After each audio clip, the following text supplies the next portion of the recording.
Packing efficiency of simple cubic unit cell, यानी कि सरल घनीय एकक सेल की संकुलन क्षमता। तो दिमाग में पहले ये बात आई कि सर संकुलन क्षमता क्या, ये बताइए, फिर बाद में हम लोग इस एक्सप्रेशन को जानेंगे कि ये क्या चीज है। पहले हमें संकुलन क्षमता जानना है। क्षमता मतलब पहले क्या हुआ, कैपेसिटी।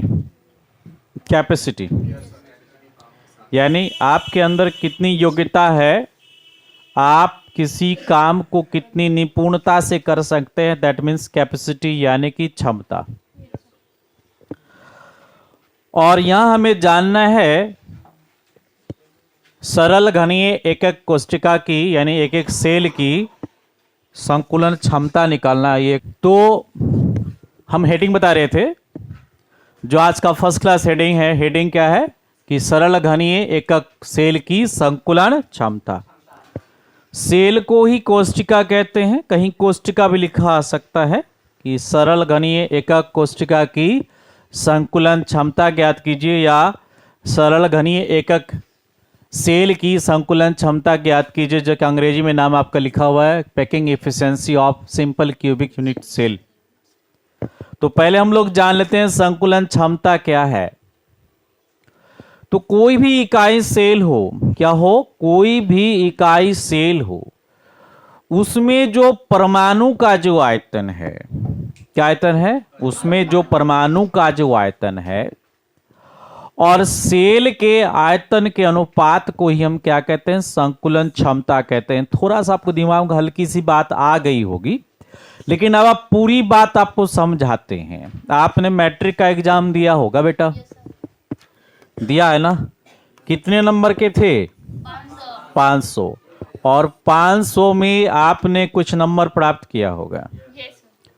किसी ने 325 प्राप्त किया होगा, कोई 417 भी प्राप्त किया है, कोई कुछ कोई कुछ। तो ये टोटल जो नंबर है ये क्या है, 500 नंबर आपको दिख रहा है, ठीक है।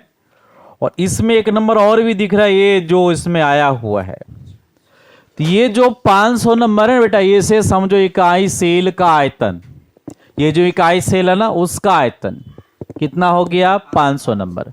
और ये जो 417 नंबर है ना बेटा, ये किसका हो गया, ये जो आपने अंदर ये परमाणु देख रहे हैं ना, इसका आयतन। अब कोई परमाणु हमने रखा है इकाई सेल में, मान लो 8 कोने पे 8 परमाणु है, तो 2 परमाणु यहां पहले से ऑलरेडी बने हुए, हर एक कोने पर ऐसे करके परमाणु बने हुए, हर एक कोने पर। और सारे परमाणु आपस में सटेंगे तो अंदर में कुछ गैपिंग बच जाएगा। वो गैपिंग हमें हटा के देखना है, वो गैपिंग हमें हटा देना है। इसका मतलब हम सिर्फ ये कह सकते हैं कि परमाणु का हमें आयतन देखना है। क्या देखना है, परमाणु। तो यानी कि किसी इकाई सेल में कितना परमाणु का भाग व्यवस्थित है, उसका आयतन, और पूरे इकाई सेल के आयतन के अनुपात को ही क्या कहते हैं, संकुलन क्षमता कहते हैं, ठीक है। जैसे हमने एग्जांपल में आपको बताया कि मान लो 500 नंबर की एग्जाम हो रही है आपको, तो आपने उसमें 417 नंबर लेकर आ गए, तो ये आपका क्या हो गया, ये इसी में आपका परसेंटेज प्राप्त होगा। इसी का परसेंटेज निकालने के लिए आप क्या करते हैं, बगल में 100 से गुना करते कि नहीं करते हैं। तो जब इसका हम प्रतिशत निकालेंगे, जैसे इसी प्रकार से करेंगे कि इस परमाणु, इसमें जितने परमाणु आने वाले हैं उसका आयतन, यानी परमाणुओं का आयतन हम यहां लिखेंगे, और बटा क्या कर देंगे, इकाई सेल का आयतन, ठीक है। और गुना क्या कर देंगे, 100। तो क्या निकल जाएगा मेरा, प्रतिशत भी यहां पर निकल जाएगा, जो लास्ट में प्रतिशत भी आपको निकाल के दिखाएंगे, और आप वहां तक आपको जाना पड़ेगा व्यंजक में। तो हमने एक शॉर्टकट व्यू दे दिया कि आज क्या क्या होने वाला है, इसका हम प्रतिशत भी निकालने वाले हैं, ठीक है। और ये 5 नंबर के लिए एग्जाम में पूछता है कि किसी इकाई या कोई भी, आपके 4 प्रकार हो गए, यहां पर 3 प्रकार हो गए। 3 प्रकार में क्या हो गया, एक हो गया आपका सरल, दूसरा हो गया पिंड, और तीसरा हो गया आपका फलक केंद्रित। ये तीनों का ही संकुलन क्षमता निकलता है। अभी हम आज पहला बता रहे हैं, आगे भी अगले 2 क्लास में 2 चीज को बताएंगे। तो अभी सरल घनीय एकक कोशिका की या सेल का संकुलन क्षमता निकालना, तो हमने सबसे पहले इसकी परिभाषा बता दिया है। तो परिभाषा सब में आ जाएगा, लेकिन एक में लिख लेंगे तो बाकी 2 में भी यही परिभाषा आएगा, ठीक है ना। तो एक में हम संकुलन क्षमता की पहले परिभाषा लिख लेते हैं। लिखते हैं यहां पर संकुलन क्षमता, क्या लिखेंगे, संकुलन क्षमता। तो संकुलन क्षमता की परिभाषा क्या हो जाएगी? अभी आपको बताया था, अभी समझाया था कि इकाई सेल में आने वाले परमाणुओं का आयतन का अनुपात किससे तुलना करना है? इकाई सेल के आयतन के अनुपात से तुलना करना है। इसे ही क्या कहेंगे? संकुलन क्षमता कहेंगे। तो क्या कहेंगे? सेल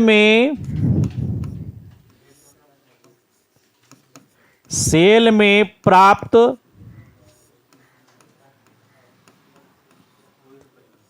परमाणुओं का आयतन और सेल के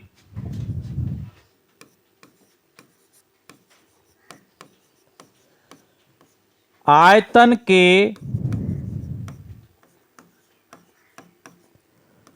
अनुपात को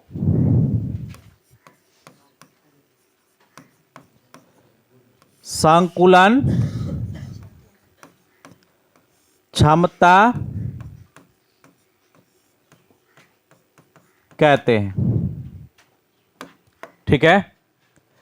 सेल में प्राप्त परमाणुओं का आयतन, सेल में प्राप्त यानी किसी सेल में कितने परमाणु, उसका आयतन और सेल के आयतन के अनुपात को क्या कहते हैं? संकुलन क्षमता कहते हैं। ये परिभाषा होगी, जो बाकी दोनों में भी ये सेम परिभाषा आपकी आएगी।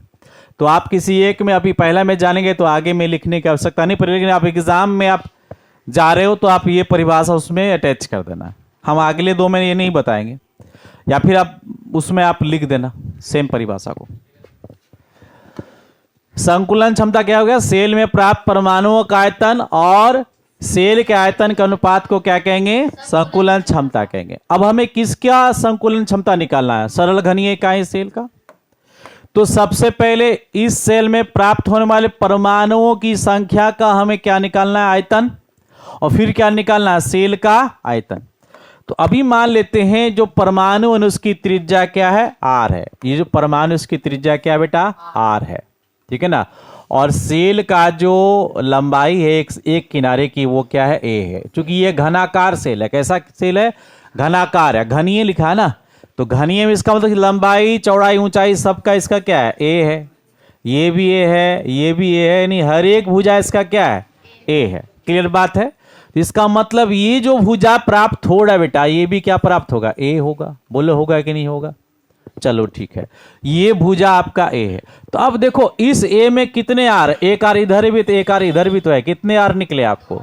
2 आर। हमने दोनों परमाणु को इतनी बड़ा कर दिया है कि वो परमाणु पूरी त्रिज्या में इस ए में आ गए, यानी कि इस 2 आर मिला के क्या हो जाएगा? ए आर, है ना। हाँ, 1 हो जाएगा। 2 आर बराबर क्या हो जाएगा? 1 ए। तो यहां पे देखिए, सरल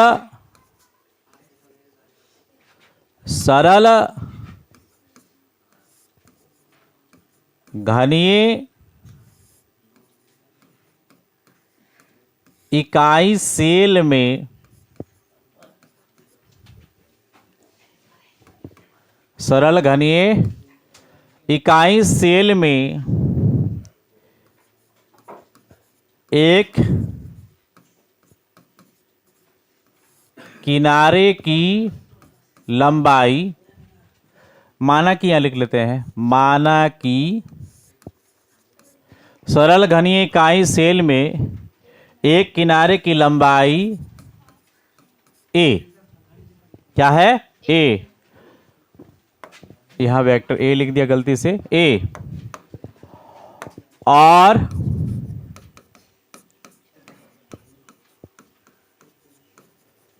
परमाणुओं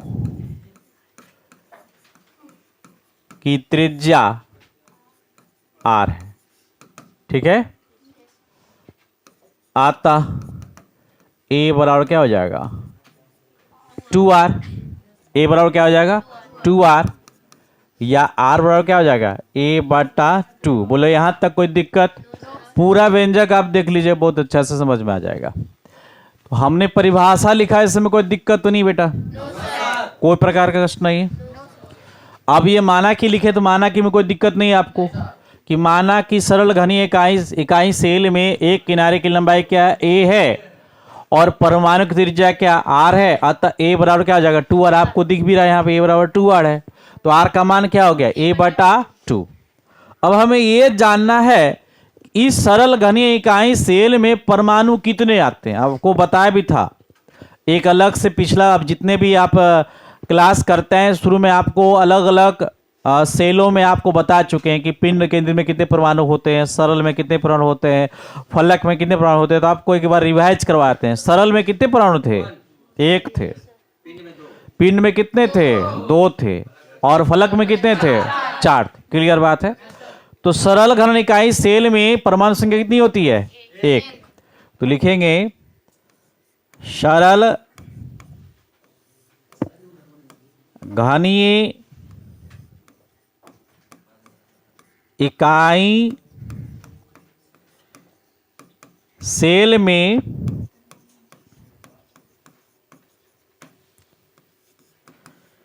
परमाणुओं की संख्या बराबर कितना होगा, 1।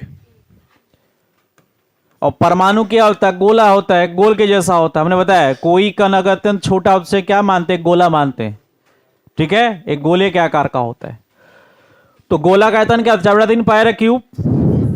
अतः एक परमाणु का आयतन तो क्या हो जाएगा, 4/3 पाई r क्यूब। और आप यहां देखो हमने r का मान निकाल के रखा है, हर एक में निकालेंगे इसी प्रकार से। बाकी दूसरा तीसरा में भी एक r का मान निकाल रखेंगे ताकि इसमें हम बैठा सकें। ठीक है ना। तो 4/3 पाई r क्यूब, r का मान क्या निकला बेटा, a/2 निकला है ना। तो इस पर क्या हो जाएगा, क्यूब। ठीक है, इसका मान यही निकाल देते हैं, 4/3 पाई, और ये 3 बार गुणा क्या हो जाएगा, a क्यूब, और ये 3 बार गुणा हो जाएगा 8। क्या ये कटेगा, कितने बार कटेगा, 2 बार में कट जाएगा। तो क्या निकलेगा, पाई a क्यूब बटा 6। 3 दूना कितना बात संतुष्ट हैं आप।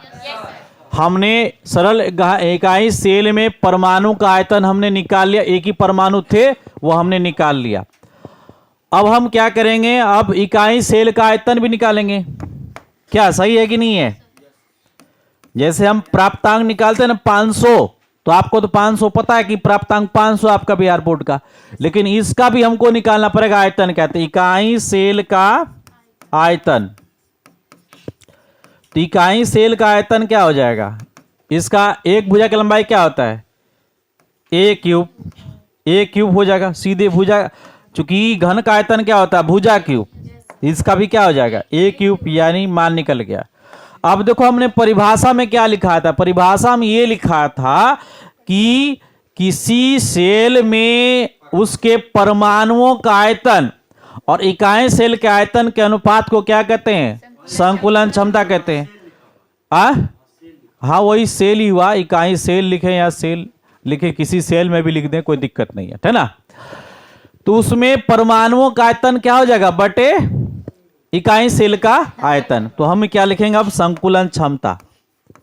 क्या लिखेंगे, संकुलन क्षमता बराबर, या फिर बोलेंगे इकाई सेल की संकुलन क्षमता, या फिर बोलेंगे सरल घनीय इकाई सेल की संकुलन क्षमता। इस प्रकार से भी बोल के जा सकते हैं, सरल घनीय इकाई सेल ही हो गया, सेल की संकुलन क्षमता बराबर क्या हो जाएगा, परमाणुओं का आयतन, परिभाषा याद है ना, परमाणुओं का आयतन बटा क्या हो जाएगा, इकाई सेल का आयतन, इकाई सेल का आयतन। अब चूंकि सरल का निकाल यहां लिख सकते हैं, सरल घनीय इकाई सेल का आयतन इतना लंबा कर सकते हैं, लेकिन हम नहीं करेंगे। पता चल रहा है किसी का निकाल रहे हैं, इसका निकाला है ना, तो उसी का आयतन लिखेंगे, वहां पर उतना लंबा करने की आवश्यकता नहीं है। तो अब क्या हो जाएगा, अब परमाणु का आयतन क्या निकला बेटा बताइए, पाई ए क्यूब बटा क्या है 6, और इसका आयतन क्या है ए क्यूब। अब हम क्या करते हैं, इसके नीचे लिख देते हैं, ये क्या लिख पाएंगे अपने मन से, तो इसको पलटाते हैं 6, हाँ बटा 6 आ जाएगा, और इधर क्या 1 बटा ए क्यूब आ जाएगा, वो लोग कट जाएगा। तो क्या बचा आपके पास, पाई बटा 6, पाई का मान क्या होता है 3.14 बटा 6 और 0.5233, ये आपका आ जाएगा। अब इसका प्रतिशत भी निकालना है, क्या निकालना है प्रतिशत, बता देंगे। सरल घन इकाई सेल का भाग लगाएगा तो आ जाएगा आपका, ठीक है ना। कैलकुलेटर में भाग लगा दे क्या है, बोलो तो आपके चेक करवा देते हैं डब्बा में। चलो कैलकुलेटर खोजते हैं, यहाँ पर देखो आ गया कैलकुलेटर। कितना मान है बेटा यहाँ पर, 3 सॉरी पॉइंट नहीं दिया हमने, पॉइंट देते हैं 3.14। भाग किससे लगाना है 6 से, लगाओ भाग, ओहो हो 3.14 भाग कितना लगाना है 6 से बड़ा, चलो भाग लगाते हैं। आ गया 1.33 आ रहा है ना, तो हमको याद है हर साल करवाते हैं, याद रहता है। तो आप देखो यहां पर क्या निकालना है, इसका प्रतिशत भी निकालना है, क्या निकालना है प्रतिशत, है ना। तो प्रतिशत को साथ ही साथ यहां छोड़ सकते हैं, लिख सकते हैं एक साथ, दोनों काम एक साथ करवाते हैं। सरल घनी एक एक कायसाइल की संकुलन क्षमता का प्रतिशत, यहां लिखो क्या लिख दोगे का प्रतिशत, बस एक शब्द जोड़ दो का प्रतिशत, या प्रतिशत यहां सीधे लिख दो, 100 से गुना कर दो प्रतिशत निकल जाएगा, ठीक है। चलो इसी में हम सिर्फ प्रतिशत निकालते हैं डायरेक्ट, गुना 100 कर दो और लास्ट में क्या लिख दो प्रतिशत। देखो ये क्या होता है, इसमें प्रतिशत का मतलब होता है 1/100, क्या होता है 1/100। चलो प्रतिशत का मतलब समझ गया, और गुना किससे करना है 1/100 से, 100 कट गया वापस उतने पुर जाएगा। तो ये प्रोसेस है जानने का, आप ये चीज लिख रहे हैं ये कट जाएगा, कट क्या जाएगा 100 मान तो यहां लिख ही रहे हैं, अब बटा 100 लिखिए, 100 कट गया, यानी ये बात हट गया, यानी एक्स्ट्रा बात है ये आप लगा सकते हैं। तो अब यहां गुना 100 कर देते हैं, तो यहां गुना 100 यहां पे भी आ जाएगा, बोलाएगा कि नहीं आएगा, यहां भी क्या कर देंगे गुना 100 कर देते हैं, ठीक है। अब देखो यहां इसको हटाते हैं, अब इसमें भी करना पड़ेगा, तब इसको हम लेके आए थे यहां पर, और यहां गुना कर देंगे 100, लास्ट में क्या लिखते हैं प्रतिशत, चलो ठीक है। अब यहां गुना कर देंगे 100 प्रतिशत, फिर गुना 100 प्रतिशत, गुना 100 और प्रतिशत, एक लाइन और बढ़ा देंगे।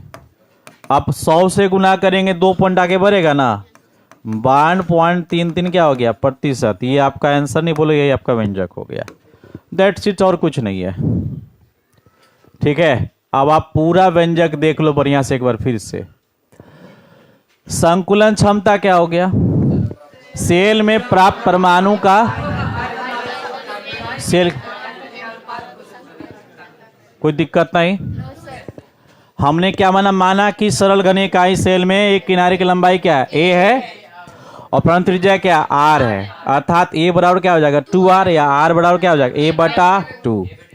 अब आपको तय क्या करना है, दो चीज निकालना है, परमाणुओं की संख्या निकालना है और सरल घन एक कोशिका एक सेल का आयतन निकालना है, दोनों का आयतन निकालना है। तो परमाणु का आयतन निकालने के लिए परमाणु की संख्या में प्राप्त करनी पड़ेगी।